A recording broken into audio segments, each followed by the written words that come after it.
करता है थोड़ा आगे। तो सज्जनों, बात ये सत्संग हम लोग चिल्लाते रहते हैं। सत्संग को कहते हैं बड़ा दुर्लभ है।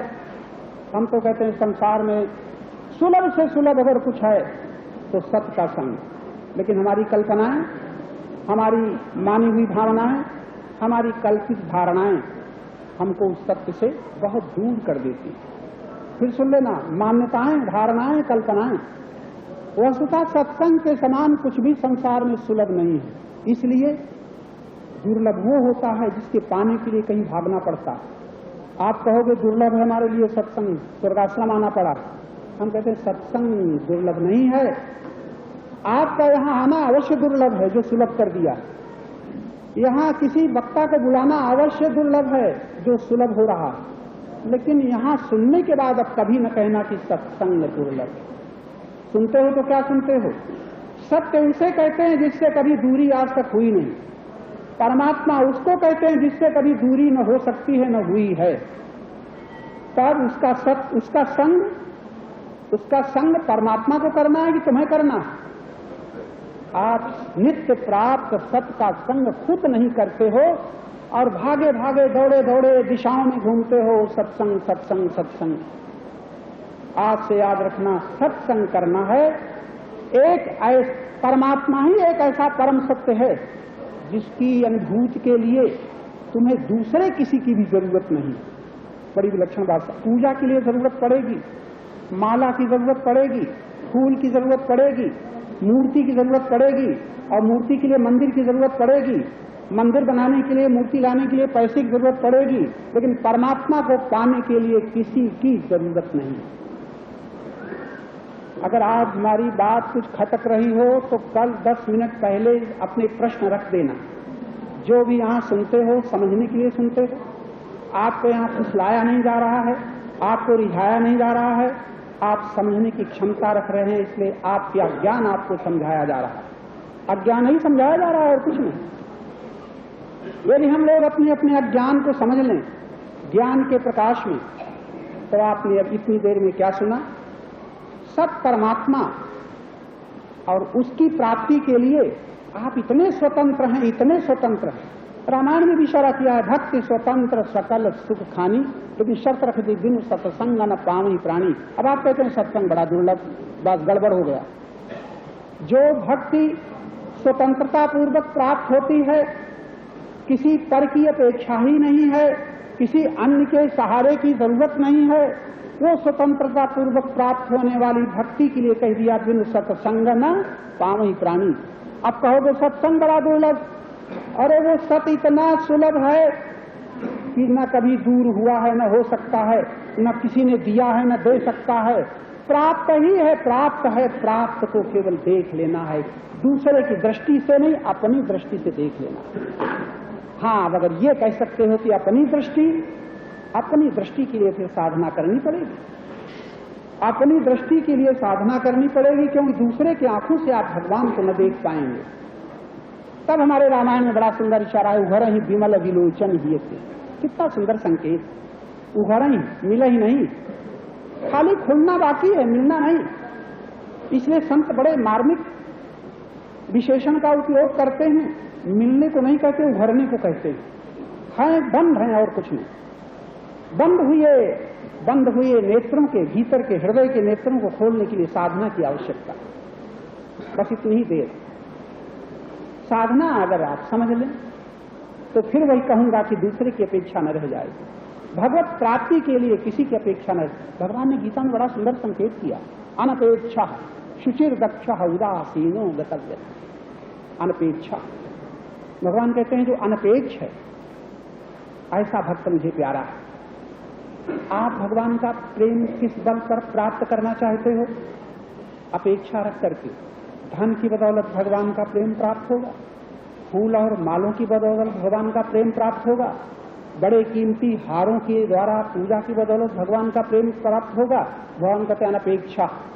किसी की अपेक्षा जो नहीं रखता वो भक्त मुझे प्यारा है। अनपेक्षा शब्द बड़ा मार्मिक। एक होती अपेक्षा, एक होती उपेक्षा। जरा अपेक्षा उपेक्षा को समझ लीजिएगा। अपेक्षा उसे कहते हैं जिसके बिना हमारा काम न चले।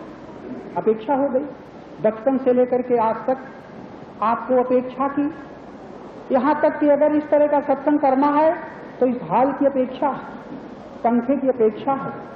अगर आवाज दूर तक पहुंचानी है तो इस माइक्रोफोन की अपेक्षा है। लेकिन याद रखना, परमात्मा के पाने के लिए किसी की अपेक्षा नहीं, सत्संग के लिए किसी की अपेक्षा नहीं, चर्चा सुनने के लिए अपेक्षा है। आप जो चर्चा सुन रहे हो अपेक्षा हो, लेकिन सुन रहे हो तो क्या सुन रहे हो? ये सुन रहे हो कि जब तुम्हें भगवान की प्राप्ति का प्रश्न हो तब याद रखना, तुम्हें किसी सहारे की जरूरत नहीं, कहीं जाने की जरूरत नहीं, किसी की अपेक्षा नहीं। अपेक्षा होती है भोगी के लिए, और जब भोग का परिणाम हमारे सामने दुख और अशांति आता है और उसकी निवृत्ति का प्रश्न उठाते हैं, तब होती है अपेक्षा के विपरीत उपेक्षा। अपेक्षा का मतलब है पकड़ना, उपेक्षा का मतलब है हटाना, नहीं चाहिए, नहीं चाहिए, नहीं चाहिए। दोनों दिशाओं में एक क्रिया होती है, जरा इसको विद्वान ही समझ पाएंगे। अपेक्षा उपेक्षा, जितना इधर बढ़ेंगे उतना इधर जाना पड़ेगा। घड़ी के पेंडुलम की तरह, पेंडुलम पहले स्थिर था, न इधर चलता था न इधर चलता था, लेकिन इधर चल गया तो उतना ही इधर जाना पड़ेगा। अपेक्षा उपेक्षा, अपेक्षा के साथ उपेक्षा मिली हुई। लेकिन अनपेक्षा शब्द कितना मार्मिक है। अनपेक्ष वो होता है जहां ना उपेक्षा है ना अपेक्षा है, पकड़ना भी नहीं है, छोड़ना भी नहीं है। ऐसे गीता के शब्द बड़े मार्मिक हैं। राग, विराग, वीतराग, 3 शब्द। जहां राग है हमने प्रीत फंसा दी है, ये हुआ राग। राग का परिणाम भोगेंगे दुख, तब होगा विराग, उतनी ही जोर से भागेंगे। जितना पहले हम घर की ओर भागते थे उतना हम जंगल की ओर भागेंगे। घर की ओर भागना राग, जंगल की ओर भागना विराग। धन की ओर भागना राग, धन छोड़ के भागना विराग। स्त्री की ओर भागना राग और स्त्री की शक्ल भी न देखेंगे, ये विराग। लेकिन वीतराग तो बड़ा विलक्षण शब्द, वहां भागने का कोई क्रम ही नहीं। राग नहीं, विराग भी नहीं, राग ही नहीं, वीतराग। यानी राग कहीं हुआ ही नहीं, तो किसको पकड़ें और किसको छोड़ें? राग नहीं हुआ तो महाराज वहां तो अनुराग। अनुराग, अनुराग शब्द बड़ा मार्मिक। राग होता है उससे जो हमें नहीं चाहता उसको हम चाहते। ये भी जरा मुश्किल से समझ में आएगी। आप लोग कहोगे हमें पत्नी बहुत चाहती है, हम कहते पत्नी आपको नहीं चाहती, पति आपको नहीं चाहते। आप कहते हैं हम पति को चाहते हैं, बिल्कुल गलत बोल रहे हो। पति आपको नहीं। पहले बताओ पति है कौन? अरे सत्संग में आए हो तो डरना मत कि हम कैसी व्याख्या कर रहे हैं, बात आपकी। पति है कौन? तो आप कहोगे हमारे पति का ये नाम, हमारे पति की ये जात, हमारे पति का ये रूप। आपका पति कौन? जो जन्म लिया। तो आपका पति मरेगा कभी कि नहीं? अगर तुम्हारा पति जन्मता है और तुम्हारा पति मरता है तो तुम उस पति से संबंधित हो जो देह के रूप में देख रही हो। सत्संग में आने वाली आप जैसी विदुषी देवियां अगर विनाशी देह को पति मानती रहीं तब तो तुम्हारे दुखों का अंत भगवान के सामने खड़े होने पर भी न होगा। तारा भगवान के दर्शन कर रही थी। तारा विकल देख रघुराया, क्या किया? दीन ज्ञान हरि लीनी माया। क्या ज्ञान दिया? तारा तू किसके लिए रो रही? अगर तू इस शरीर से निकलने वाले के पति के लिए रो रही, वो मरा नहीं, वो तो जीवात्मा मौजूद है कहीं न कहीं। अगर देह के लिए रो रही, तेरे आगे सोया हुआ है, पकड़ ले इसको, रख अपने साथ, तुरंत हरि लीनी माया। माया का मतलब जो समझ में ना आवे। सत्संग में आई हो, भगवान का नाम जपती हो, मंदिरों में दर्शन करती हो, बड़ी भावना तुम्हारी सुंदर है, बड़ी श्रद्धा तुम्हारी सुंदर है, लेकिन श्रद्धा का संबंध अगर तन से जुटा रहा, श्रद्धा का संबंध अगर धन से जुटा रहा, श्रद्धा का संबंध तुम्हें अपने परिवार से जुटा रहा, तो तुम सत्संगी नहीं हो सकते। आप लोग भी सत्संगी नहीं हो सकते। हमारे इन कड़े शब्दों को हमें माफ न करना, या तो समझ के जाना या समझा के जाना। विनाशी से संबंध जोड़े हुए, विनाशी से प्रीति करते हुए आप सत्संगी नहीं हो सकते।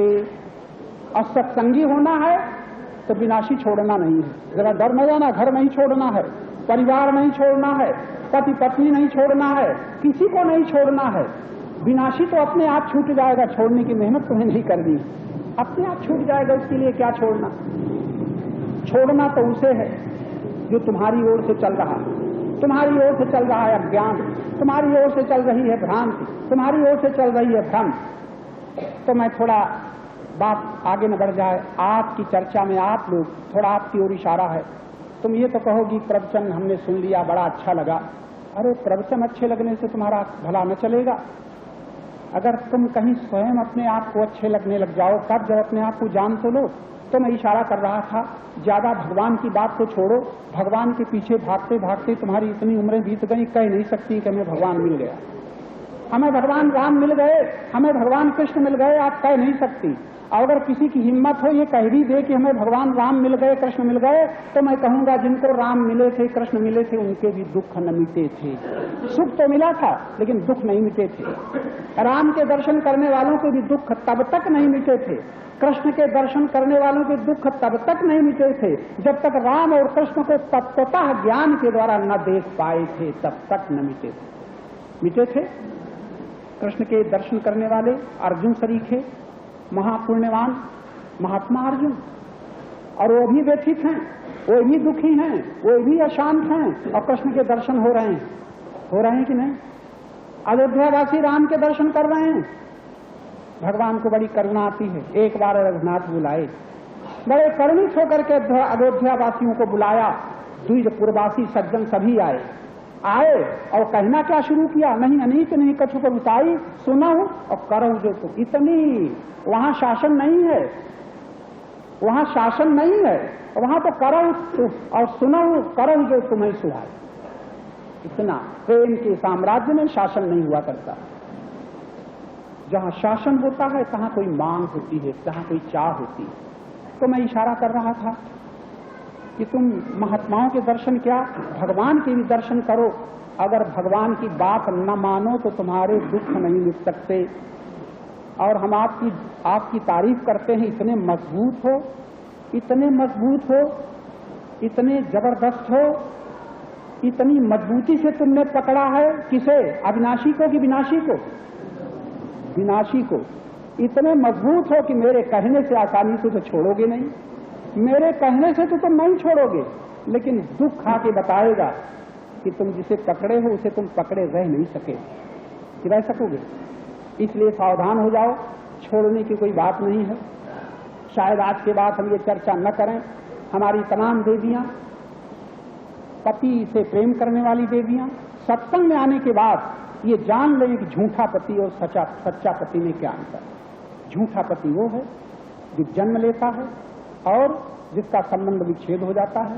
लेकिन झूठे शरीर में रहने वाले अगर सच्चे आत्मा को तुम पहचान लो और उस सत्य आत्मा से तुम प्रेम करने लग जाओ, तो मैं दावे के साथ कहता हूं तुम्हारा दुख तुम्हारे ही ज्ञान के द्वारा मिट जाएगा, तुम्हारा भय तुम्हारे विवेक के द्वारा मिट जाएगा, तुम्हें रोना न पड़ेगा, तुम्हें अशांत न होना पड़ेगा। तब मैं कहूंगा तुम सत्संगी, सत का संगी और वियोग से रोवे, सत का संगी और हानि से व्यथित हो, सत का संगी और संसार के संबंध विच्छेद से परेशान हो।